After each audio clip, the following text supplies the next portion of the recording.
আফ্রিকার এক উপত্যকায় ঠিক মাঝখানে ছিল এক অপরূপ সুন্দর হ্রদ।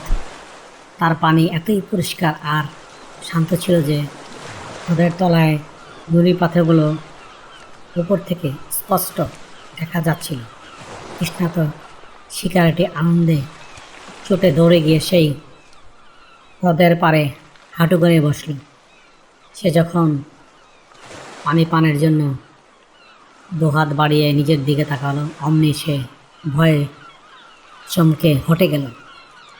সে দেখল জলের নিচে ঠিক তার মুখোমুখি এক হিংস্র, রুদ্র আর ধুলাবালি মাখা এক শিকারী বড় বড় চোখ করে তার দিকে তাকিয়ে আছে। আসলে সেই প্রত্যন্ত অঞ্চলের মানুষরা কখনো আয়না দেখেনি, তাই সে জানতো না যে পানির বুকে ভেসে ওঠা অভাবটি আর কেউ নয়, তার নিজের প্রতিবিম্ব। তীব্র হ্রদে আর ক্লান্তিতে শিকারী নিজের মুখটাই তখন ভীষণ ভয়ঙ্কর আর রাগে দেখাচ্ছিল। কিন্তু বোকা শিকারী ভাবল, সর্বনাশ, এই হ্রদের নিচে তো এক জঙ্গি রাক্ষস বাস করে। আমি পানি খেতে গেলেই সে আমাকে টেনে নিচে নিয়ে যাবে। সে ভয়ে বুক ধুক ধুক করতে করতে ঝোপের আড়ালে গিয়ে লুকিয়ে পড়ল। কিছুক্ষণ পর তৃষ্ণা যখন আরও তীব্র হলো, শিকারটি ভাবল, আমাকে বাঁচতে হলে ওই জলের রাক্ষসকে ভয় দেখালে চলবে না, তাকে তাড়িয়ে পানি খেতে হবে। সে এক মস্ত বড় লাঠি হাতে নিয়ে আবারও হ্রদের পাড়ে গেল। সে পানির দিকে তাকিয়ে তার হাতের লাঠিটি উঁচিয়ে ধরে এক বিকট চিৎকার দিল। কিন্তু অলৌকিকভাবে সে দেখল জলের নিচে সেই অদ্ভুত প্রাণীটি ঠিক একই সময়ে তার লাঠি উঁচিয়ে তাকে মারার জন্য চিৎকার করছে।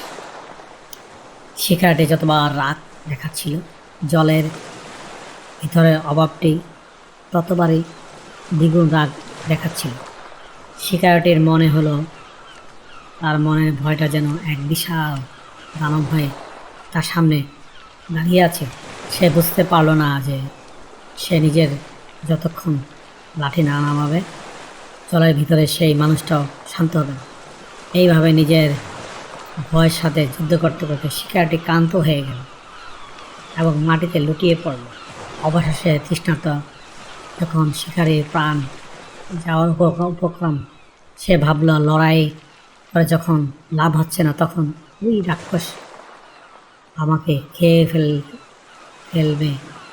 খাক, তাও আমি এক চুমুক পানি খাবো।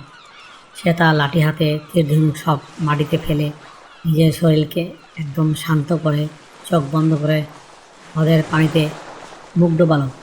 আশ্চর্যভাবে সে লক্ষ্য করল কোনো রাক্ষস তাকে আক্রমণ করল না।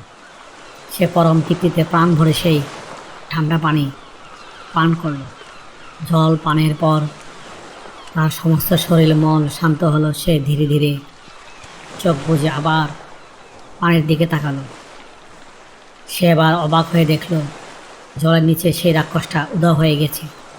তার বদলে সেখানে একটি শান্ত, সুস্থি তৃপ্ত মানুষের মুখ ভেসে উঠছে, যার মুখে এক চমৎকার হাসির রেখা। শিকারটি তখন হাত নাড়ল, জলের মানুষটির হাসি মুখে হাত নাড়ল। শিকারটি এবার আপন মনে হেসে উঠল। সে বুঝতে পারল এতক্ষণে সে যাকে শত্রু ভেবেছিল সে আসলে অন্য কেউ নয়, তার নিজেরও ভয় নয়, সে আসলে তার প্রতিবিম্ব।